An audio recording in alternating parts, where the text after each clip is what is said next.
Hello students, welcome to the class. हम आज अपना एनाटॉमी का लेक्चर 4 स्टार्ट करने वाले हैं। तो आपको याद होगा कि हमने लेक्चर 2 या 3 में हमने सेल के बारे में पढ़ा था कि सेल एक बेसिक ऑर्गेनल होता है। बेसिक यूनिट ऑफ लाइफ होता है ना। सेल के अंदर बहुत सारी छोटी छोटी ऑर्गेनल्स होती हैं, बीच में न्यूक्लियस होता है। ये सब हम कुछ पढ़ चुके हैं। ठीक है। सेल का एक और टाइप बचा था। सेल का मतलब एक और ऑर्गेनल बचा था, प्लाज्मा मेम्ब्रेन। हमने उसे अच्छे से नहीं पढ़ा था क्योंकि प्लाज्मा मेम्ब्रेन में बहुत कुछ है पढ़ने को। तो आज हम प्लाज्मा मेम्ब्रेन पढ़ेंगे और डिफरेंट टाइप ऑफ सेल के बारे में पढ़ेंगे कि दो तरीके के सेल कौन से होते हैं on the basis of nucleus. तो देखो, अब याद रखना कि न्यूक्लियस के बेसिस पे हमने जो पढ़ा ना कि सेल होता है, सेल के बीच में एक और ऑर्गेनल होता है जिसको न्यूक्लियस कहते हैं। और न्यूक्लियस में क्या होता है, जेनेटिक मटेरियल होता है, मतलब डीएनए होता है। ठीक है। अब ये न्यूक्लियस किस तरीके का है, न्यूक्लियस है भी या नहीं है, इस बेसिस पे हमारे दो टाइप के सेल हैं, है ना। दो टाइप के सेल हैं, यूकैरियोट्स एंड प्रोकैरियोट्स। देखो, इनको पढ़ते हैं कि कैसे इनका नाम रखा गया। प्रोकैरियोट, प्रो मीन्स प्रिमिटिव, मतलब बहुत सिंपल सा, और कैरियोट मीन्स न्यूक्लियस, मतलब बहुत सिंपल न्यूक्लियस, या न्यूक्लियस बहुत ज्यादा ऐसा है कि न्यूक्लियस के आसपास मेम्ब्रेन भी नहीं है। जैसे आप देखो, ये आपको सेल दिख रहा होगा, है ना। प्रिमिटिव न्यूक्लियस हम पढ़ते हैं क्या होता है, प्रोकैरियोट। ये सेल है, सेल की साइटोप्लाज्म है, और साइटोप्लाज्म में डीएनए ऐसे ही पड़ा हुआ है। ऐसा नहीं है कि एक ऑर्गेनल है ना, उसके अंदर न्यूक्लियोलस है, उसके अंदर डीएनए है, ऐसा कुछ भी नहीं है। ये डायरेक्ट जो हमारा जेनेटिक मटेरियल है, डीएनए है, वो किस में पड़ा हुआ है, साइटोप्लाज्म में। और अब दूसरे हैंड पे देखो, यूकैरियोटिक सेल में कैसा है, ये एक न्यूक्लियस है, इसके अंदर न्यूक्लियोलस है, और उसके अंदर हमारा जेनेटिक मटेरियल है। ठीक है ना। तो ये डिफरेंस होता है यूकैरियोट और प्रोकैरियोट में। और देखो, आपको फिगर में दिखेगा कि दोनों में कितना डिफरेंस है। फ्लैजिला इसमें है, इसमें फ्लैजिला नहीं है। ठीक है। इसमें पाइलस है, इसमें कैप्सूल है, इसमें नहीं है। इसमें ऑर्गेनल्स है, इसमें नहीं है। तो हम डिफरेंस पढ़ते हैं इन दोनों का। सबसे पहले हम ये पढ़ते हैं कि यूकैरियोट का मतलब क्या होता है। यू मीन्स ट्रू, जिसके पास ट्रू न्यूक्लियस है ना, जिसके पास सच का न्यूक्लियस है, वो होते हैं यूकैरियोट्स। समझ में आया। और जिनके पास प्रिमिटिव है या नहीं है, वो होते हैं प्रोकैरियोट्स। तो प्रोकैरियोट्स का एग्जाम्पल क्या क्या है, बैक्टीरिया एग्जाम्पल है प्रोकैरियोट्स के। तो आपको पता है कि बैक्टीरिया मूवमेंट करते हैं, बैक्टीरियल सेल को मूवमेंट की जरूरत होती है।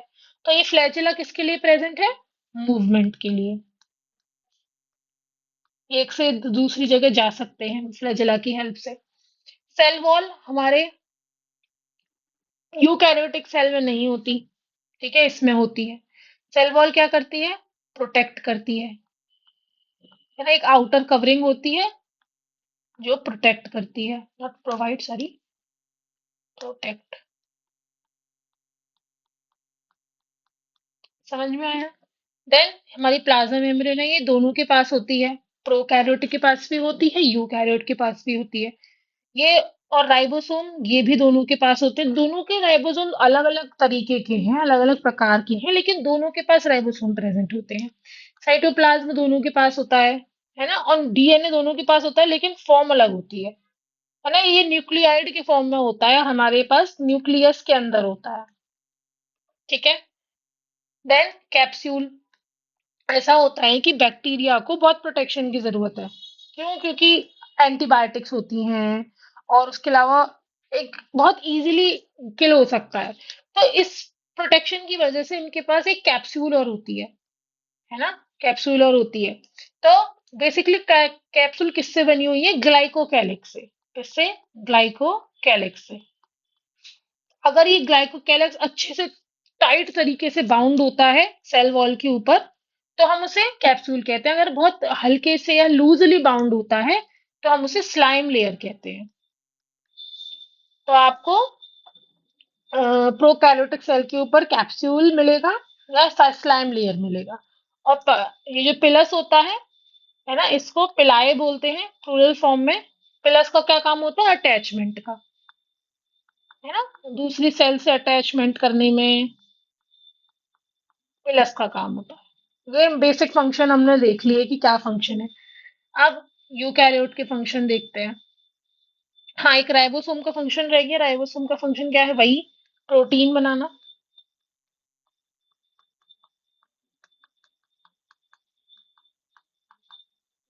और साइटोप्लाज्म में सारी मेटाबॉलिक एक्टिविटी होती है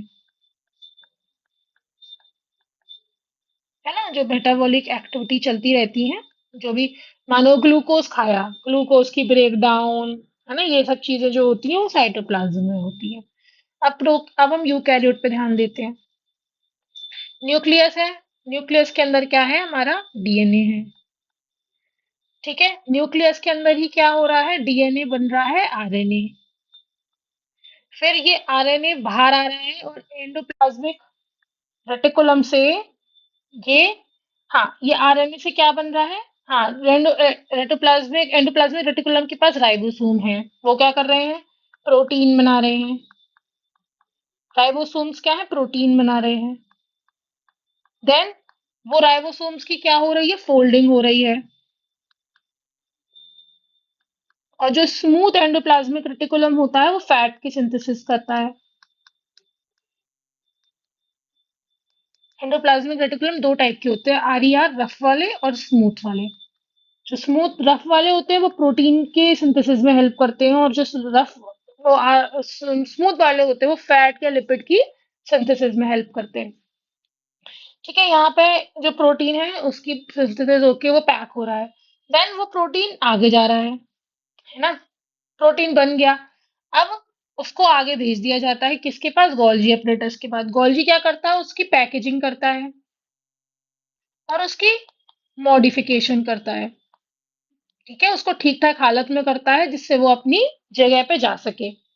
जैसे अब आप कोई गिफ्ट रैप करते हो, ठीक है, आप गिफ्ट ले आए तो गिफ्ट कहाँ से आ गया? आ गया न्यूक्लियस, मानो कि जो हमारा आरएनए है वो गिफ्ट है। देन उसको हमने रैप किया, प्रोटीन बना, प्रोटीन को हमने रैप किया, तो वो जो गिफ्ट रैपिंग का काम होता है वो होता है गोल्जी अपरेटस। ठीक है।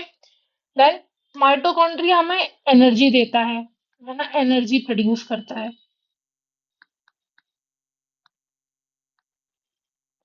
राइबोसोम अगेन प्रोटीन बनाते हैं। देन लाइसोसोम, इनको हम सुसाइडल बैग कहते हैं।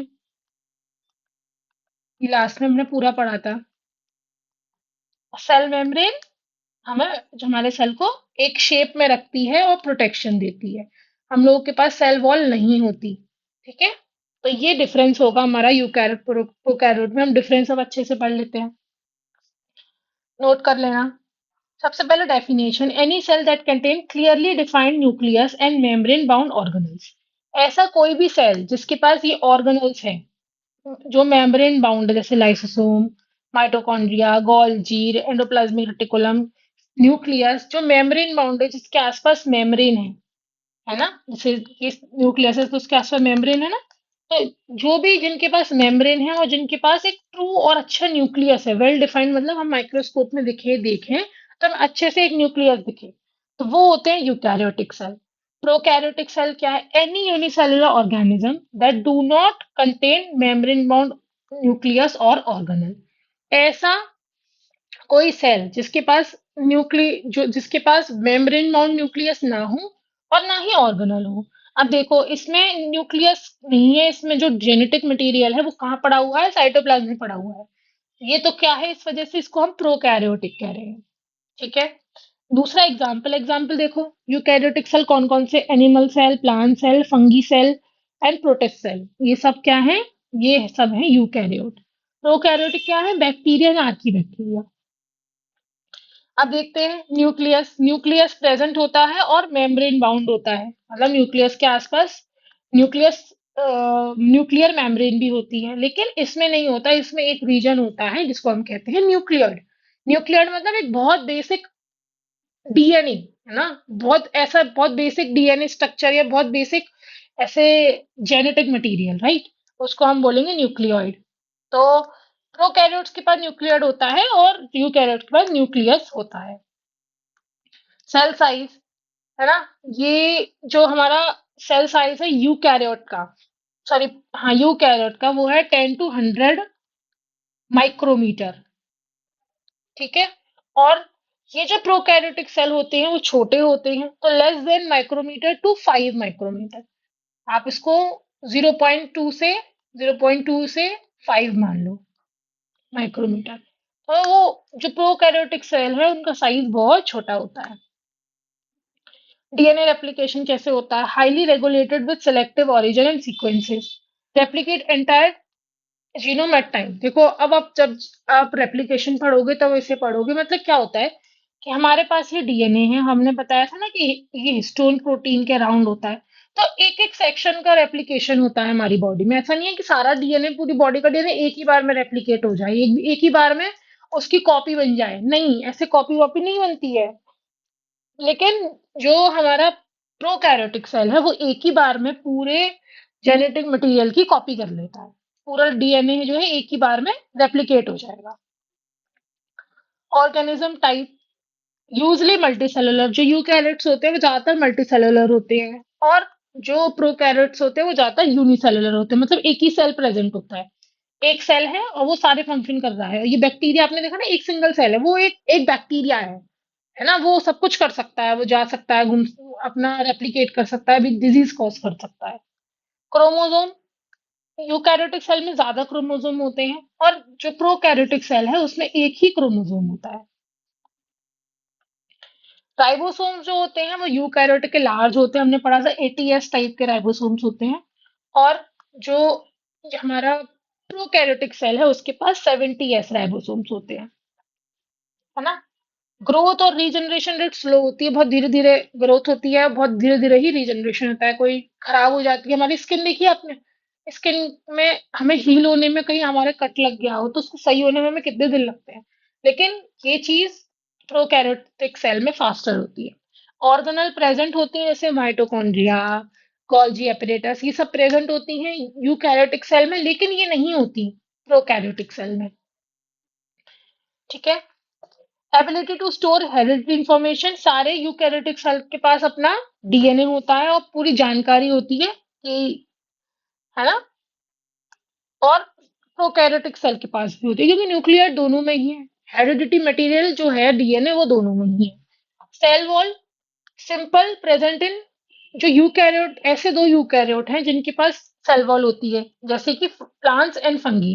एनिमल्स के पास सेल वॉल नहीं होती है। ठीक है। और जो सेल वॉल होती है वो बहुत कॉम्प्लेक्स होती है प्रोकैरियोट में, इनको प्रोटेक्शन की ज्यादा जरूरत है, इस वजह से इनकी जो सेल वॉल होती है ना वो बहुत, वी कैन से, बहुत ज्यादा कॉम्प्लेक्स होती है और प्रेजेंट होती है सेल मेम्ब्रेन के ऊपर। ठीक है। दोनों में प्लाज्मा मेम्ब्रेन प्रेजेंट है, दोनों में ही साइटोप्लाज्म प्रेजेंट है। और डिफरेंस बताओ, देख के क्या बता सकते हैं? फ्लैजिला का डिफरेंस लिख सकते हैं। ठीक है। ये प्रोकैरियोटिक के पास फ्लैजिला प्रेजेंट होती है। ठीक है, तो ऐसे आप और डिफरेंस ढूंढना, और मुझे और डिफरेंस नेक्स्ट क्लास में बताना कि और क्या डिफरेंस होता है यूकैरियोट और प्रोकैरियोटिक सेल का। समझ में आ गया? ये टॉपिक क्लियर हो गया? दो टाइप के सेल हैं, यूकैरियोटिक एंड प्रोकैरियोटिक। और किसके बेसिस पे है? न्यूक्लियस के बेसिस पे, कि वेदर इनके पास न्यूक्लियस, मेम्ब्रेन बाउंड न्यूक्लियस है या नहीं। ठीक है। अब हमारा एक और ऑर्गेनल बचा था जिसको हम कहते हैं प्लाज्मा मेम्ब्रेन। ठीक है, उसके बारे में पढ़ लेते हैं। इंपॉर्टेंट है प्लाज्मा मेम्ब्रेन। ठीक है, इसमें बहुत सारी चीजें आएंगी। तो प्लाज्मा मेम्ब्रेन एक लिपिड बाइलेयर है ना? It is flexible barrier surrounded contain cytoplasm. ठीक है।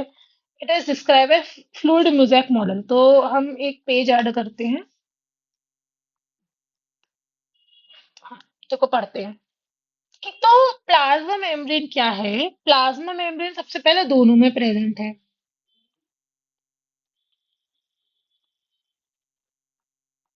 ठीक है। ये यूकैरियोट्स में भी प्रेजेंट है और प्रोकैरियोट्स में भी प्रेजेंट है।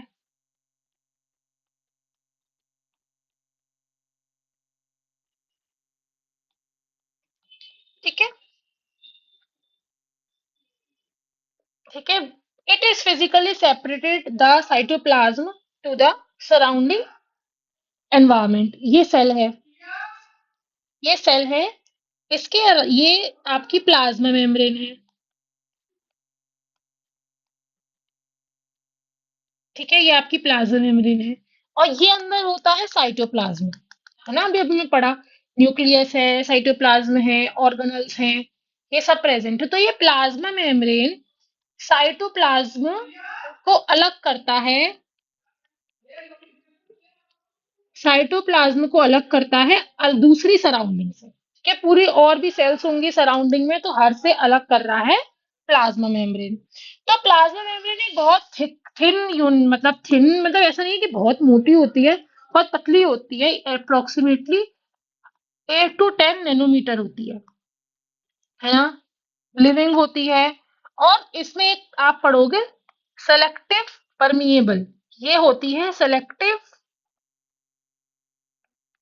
परमिएबल।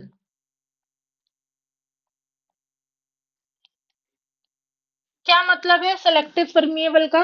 कि प्लाज्मा मेम्ब्रेन हर कोई मटेरियल को अपने अंदर से पास नहीं होने देती, अलाउ नहीं करती कि वो सेल के अंदर जाए। कुछ कुछ मटेरियल होते हैं जिनको वो बाहर और अंदर अलाउ करती है, हर मटेरियल को अलाउ नहीं करती। इसे हम कहते हैं सेलेक्टिव, बहुत सेलेक्टिव है, बहुत चूजी है, हर किसी मॉलिक्यूल को अलाउ नहीं करती कि वो सेल के अंदर जाए या बाहर जाए।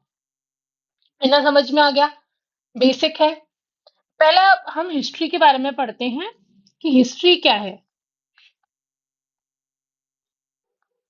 सेल मेम्ब्रेन की। तो सबसे पहले ये जो सेल मेम्ब्रेन वर्ड था, ये कॉइन किया था 1855 में। किसने किया था? सी नगेली एंड सी क्रेमर। इन लोगों ने बताया था कि एक सेल मेम्ब्रेन नाम की एक चीज है, और सेल मेम्ब्रेन को कॉइन किया था। क्या लिखा था इन्होंने? इन्होंने कॉइन किया था, मतलब ये टर्म निकाला था,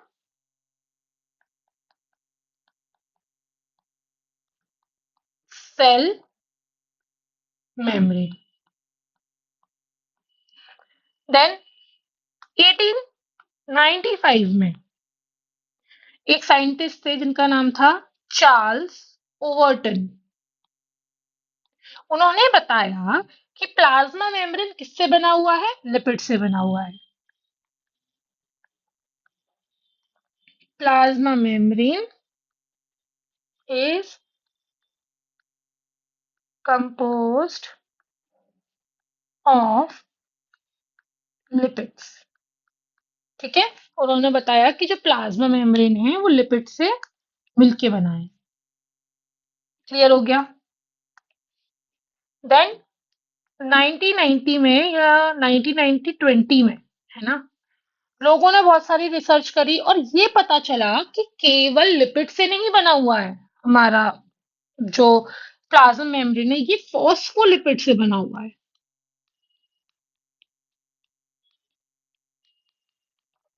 फिर फाइनली 1995 25 में दो साइंटिस्ट आए जिनका नाम था ई गोटर गोटर एंड जी ग्रिंडल। इन लोगों ने बोला कि जो हमारी जो प्लाज्मा मेम्ब्रेन है वो बेसिकली दो फॉस्फोलिपिड से बनी हुई है, मतलब दो फॉस्फोलिपिड बाइलेयर है। ये उन्होंने बताया क्या? कि उन दो टू फॉस्फोलिपिड की लेयर है, टू फॉस्फोलिपिड लेयर है। और इन्हीं की स्टडी के ऊपर जो सिंगर एंड निकोलसन है, उन्होंने अपना मॉडल दिया, है ना? तो फिर उन्होंने अपना मॉडल दिया 1972 में। ठीक है, 1972 में उन्होंने अपना मॉडल दिया, द फ्लूइड मोसैक मॉडल।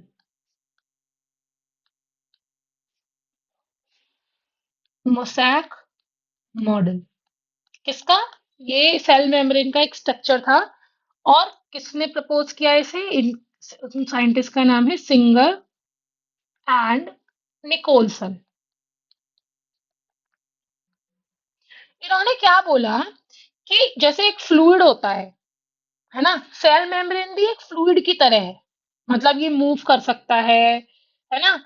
इस एक फ्लूइड है, एक फ्लूइड भरा हुआ है, एक जेली लाइक सब्सटेंस है, जिसके अंदर मोज़ेक की तरह है ना, जिसके अंदर प्रोटीन्स प्रेजेंट हैं, फॉस्फोलिपिड प्रेजेंट है,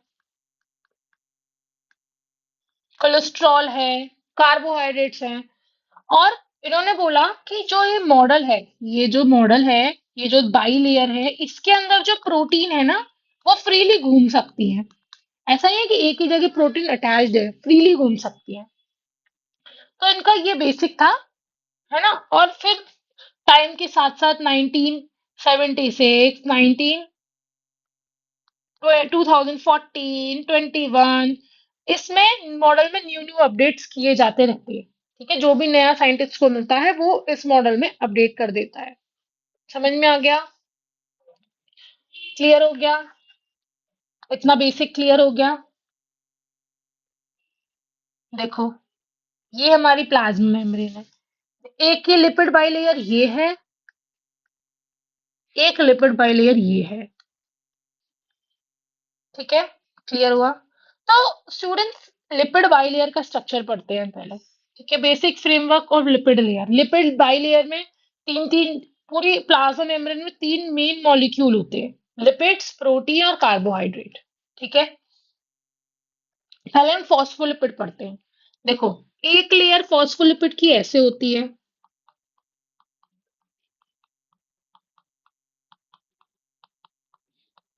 और एक फॉस्फोलिपिड की लेयर ऐसे होती है।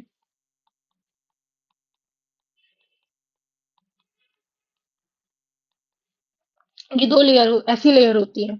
तो क्या मतलब है? ये जो आपको दिख रहा है गोल, इसको हम कहते हैं हेड।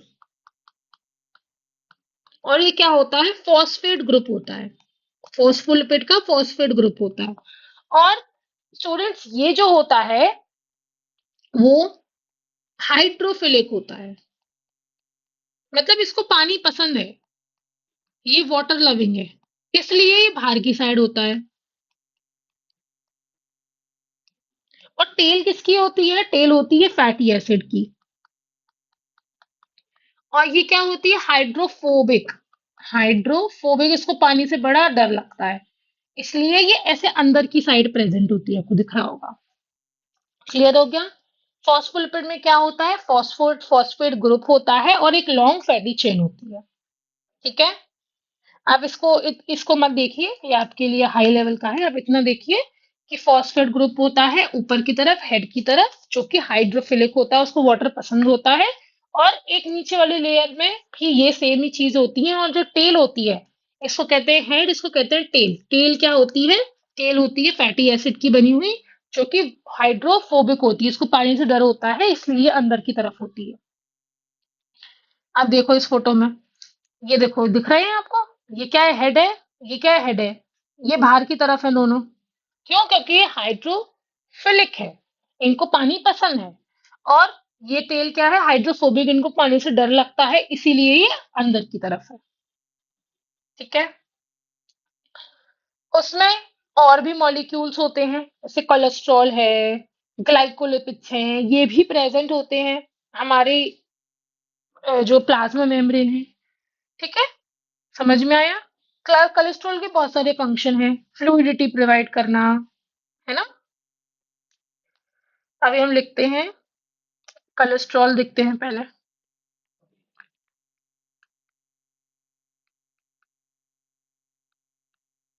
ठीक है, बेसिकली जो कोलेस्ट्रॉल होता है ना, इज अ लिपिड, कुछ नहीं है, लिपिड ही है। लिपिड का एक टाइप होता है, जो कि कार्बन 4 कार्बन चेन की फ्यूज होने से बना होता है। एक लिपिड का एक टाइप है ना? और ये एम्फीपैथेटिक होता है, मतलब इसके पास दो, एम्फीपैथिक एक वर्ड होता है, इसका मतलब हाइड्रोफोबिक भी है। जैसे हमारा लिपिड, फॉस्फोलिपिड था ना, जिसके पास हाइड्रोफोबिक हाइड्रोफिलिक दोनों था, तो ऐसे ही ये भी हाइड्रोफिलिक और हाइड्रोफोबिक दोनों है। ठीक है। हम इसको कोलेस्ट्रॉल क्यों कहते हैं, क्योंकि स्टेरॉइड का इसका न्यूक्लियस होता है। इसमें क्या क्या प्रेजेंट है, देख लेते हैं। कोलेस्ट्रॉल में प्रेजेंट होता है सबसे पहले एक स्टेरॉइड न्यूक्लियस, स्टेरॉइड से बना होता है, और हाइड्रोकार्बन की चेन, मतलब कार्बन की और हाइड्रोजन की चेन होती है, टेल होती है, और बीच का जो हिस्सा होता है वो स्टेरॉइड का होता है। आपको इतना डिटेल में नहीं जाना, कोलेस्ट्रॉल प्रेजेंट होता है, और ये पूरी जो are inter spread among the other lipids in both layer of membrane.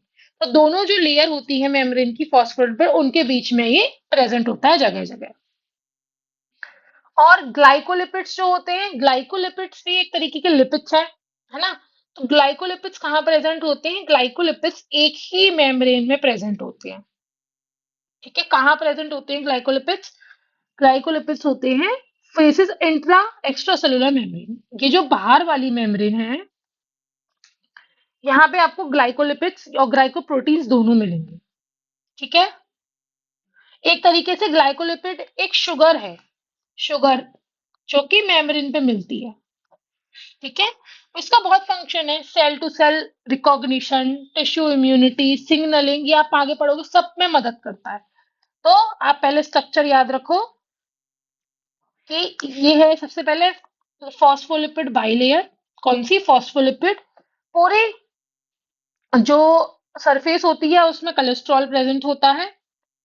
Phospho glycolipids present होते हैं किस वाली लेयर पे, बाहर वाली लेयर पे, और ग्लाइकोप्रोटीन्स भी प्रेजेंट होते हैं। ठीक है, दोनों किस प्रेजेंट होते हैं, बाहर वाली लेयर पे। समझ में आया इतना। देन मेम्ब्रेन्स की प्रोटीन के बारे में पढ़ते हैं, इस वजह से हमने पहले पढ़ा नहीं था। टू टाइप की होती है, इंट्रीगल और पेरिफेरल। इंट्रीगल क्या होती है, जो लिपिड बाइलेयर में एम्बेडेड होती हैं, है ना, जिनको हम ट्रांस मेम्ब्रेन प्रोटीन भी बोलते हैं। और पेरिफेरल प्रोटीन क्या होती हैं, जो एम्बेडेड नहीं होती। ठीक है, they are associated more loosely with the polar heads on the membrane and inner or outer surface of membrane. Many membranes protein are known as glycoprotein. अब देखो, इसको पढ़ते हैं, अब आपको अच्छे समझ आएगा जो मैंने प्रोटीन का बताया। ये देखो, ये क्या है, ये हमारी प्रोटीन है।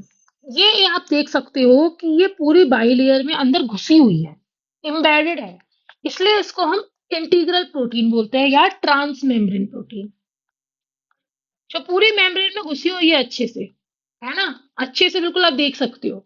ये क्या है, ट्रांस मेम्ब्रेन प्रोटीन।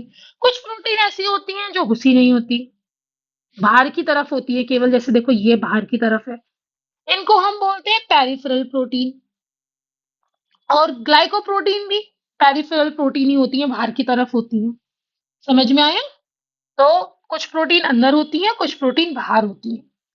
अंदर वाली प्रोटीन एक जगह फिक्स है, लेकिन ये वाली प्रोटीन थोड़ा मूव कर सकती है, पेरिफेरल वाली।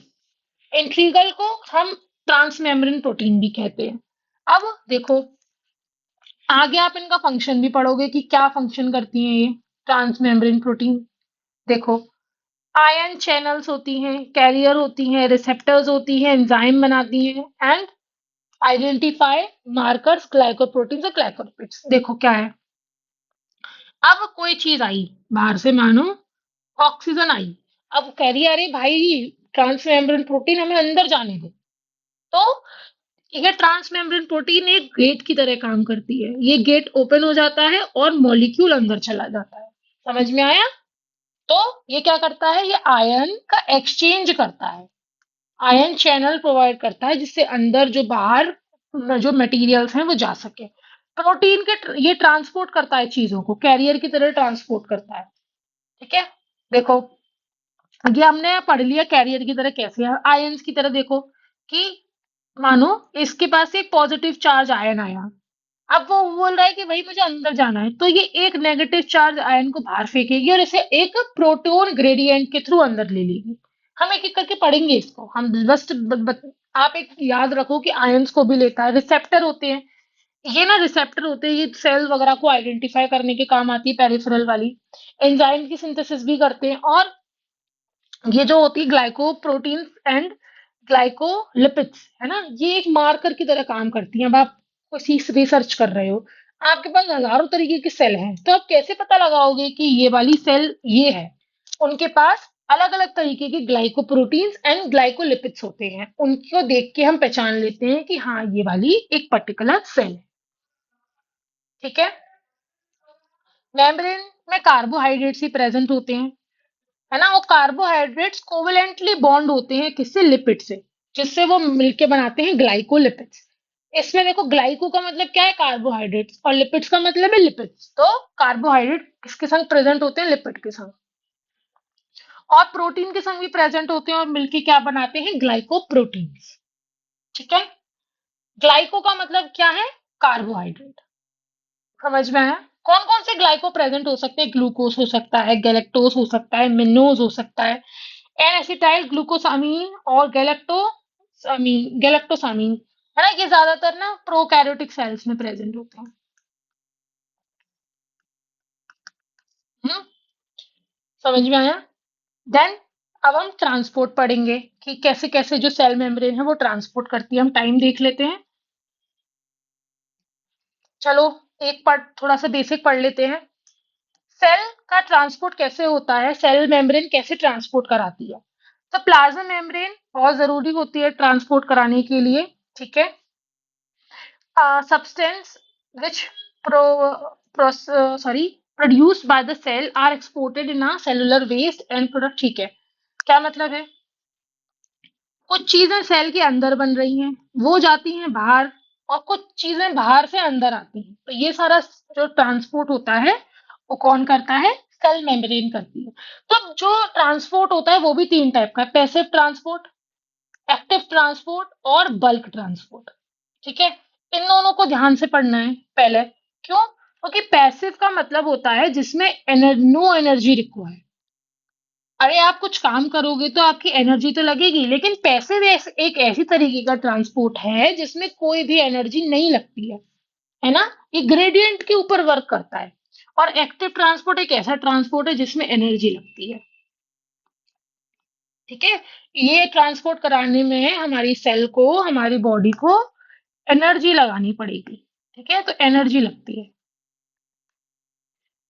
ठीक है। अब पैसिव में हम पढ़ेंगे सिंपल डिफ्यूजन, हम कल नेक्स्ट सेशन में स्टार्ट करेंगे क्योंकि काफी है यूनिपोर्ट। ठीक है, बहुत इंटरेस्टिंग है, सब समझ में आ जाएगा, कोई दिक्कत नहीं होगी। इसके बाद हम अपना नेक्स्ट चैप्टर स्टार्ट करेंगे जो कि है टिश्यू का। ठीक है। तो आज के लिए स्टूडेंट्स इतना ही। हमने आज क्या क्या पढ़ा? हमने सेल यूकैरियोट्स और प्रोकैरियोट्स के बारे में पढ़ा, और हमने सेल मेम्ब्रेन के बारे में पढ़ा।